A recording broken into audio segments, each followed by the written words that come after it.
petit chapeau, patapou, chapeau, chapi, patapi, piri-pipi, rabada. Pour factoriser avec les identités remarquables, il suffit de les prendre dans l'autre sens. Voici pour la première identité remarquable, pour la deuxième et pour la troisième. Voyons maintenant sur des exemples comment on procède pratiquement. Factoriser si possible les expressions grand A égale 16x au carré moins 9, grand B égale 25t au carré plus 70t plus 49, oui c'est bien 49, mais ça je rectifierai tout à l'heure. Et enfin C égale 9z au carré moins 48z plus 64. Démarrons avec l'expression grand A égale 16x au carré moins 9. Pour pouvoir factoriser correctement à l'aide des identités remarquables, il suffit de se poser les bonnes questions. La toute première est de savoir de combien de termes est composée l'expression qu'on nous donne. Ici, on en a deux, 16x au carré et 9. La seule possibilité est donc la troisième identité remarquable. Je peux donc écrire le squelette qui va me permettre de factoriser à l'aide de la troisième identité remarquable, c'est-à-dire quelque chose au carré moins quelque chose au carré. Du coup, deuxième question que je dois me poser, c'est où se trouvent ces deux carrés?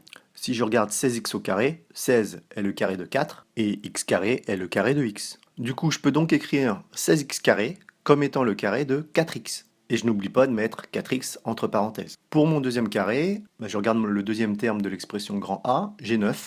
Et 9 est de toute évidence le carré de 3. Je peux donc écrire moins 3 au carré. J'ai donc écrit différemment l'expression grand A en mettant en évidence la différence de deux carrés. Le premier étant 4x et le deuxième 3. Du coup, à l'aide de ma troisième identité remarquable, je peux écrire le squelette de la factorisation qui nous dit que quelque chose plus quelque chose est facteur de quelque chose moins quelque chose. Il ne reste plus qu'à compléter les blancs. Mon premier terme au carré, c'est-à-dire 4x, peut donc se loger au début de chaque parenthèse. Quant à mon deuxième terme au carré, 3, je le place au bout de chaque parenthèse. Et j'obtiens finalement la factorisation 4x plus 3, facteur de 4x moins 3. Factorisons maintenant l'expression grand B égale 25t au carré plus 70t plus 49. Première question, toujours la même. Combien est-ce que j'ai de termes? Ici j'en ai 3. J'ai donc deux possibilités. Soit c'est la première identité remarquable, soit c'est la deuxième. Et pour effectuer mon choix, je me pose la deuxième question. Quels sont les signes? Ici on a un plus et un plus. On va donc tenter de factoriser à l'aide de la première identité remarquable. Et pour cela, comme précédemment, je dois chercher deux termes qui peuvent s'écrire sous la forme d'un carré. Si je regarde le premier terme, 25t au carré, je sais que 25 c'est le carré de 5 et t au carré c'est le carré de t. Je vais donc pouvoir écrire 25t au carré comme étant le carré de 5t.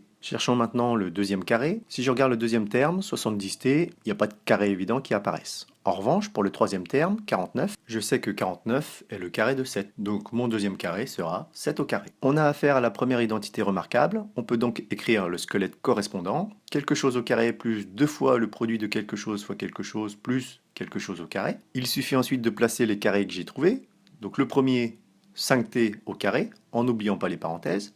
Et le deuxième, 7 au carré. Je complète ensuite mon double produit, 2 fois 5t fois 7. Et pour être sûr qu'il s'agit bien de la première identité remarquable, je dois vérifier que le double produit que j'écris correspond bien à ce qui était au départ, c'est-à-dire 70t. 2 fois 5t nous donne 10t, et 10t fois 7 nous donne bien 70t. Donc le double produit correspond, on a bien affaire à la première identité remarquable, et on obtient alors la factorisation, a plus b le tout au carré, avec a qui vaut 5t, et b qui vaut 7. Pour finir, la dernière expression, c égale 9z au carré moins 48z plus 64. Et rebelote. Première question, combien ai-je de termes? Réponse 3. Quels sont les signes? J'ai un moins et un plus. Je peux donc essayer de factoriser à l'aide de la deuxième identité remarquable. Troisième question, où est-ce que je repère mes deux carrés? Le premier a l'air évident, 9z au carré, 9 est le carré de 3.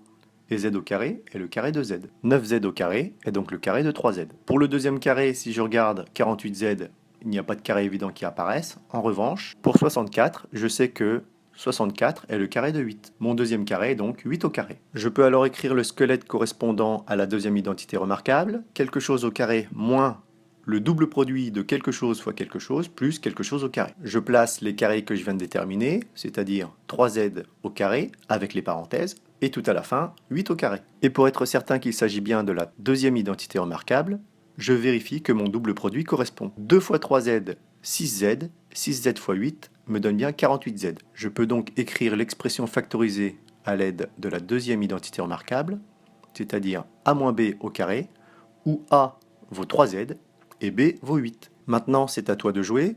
Sur une feuille correctement présentée, tu feras cet exercice.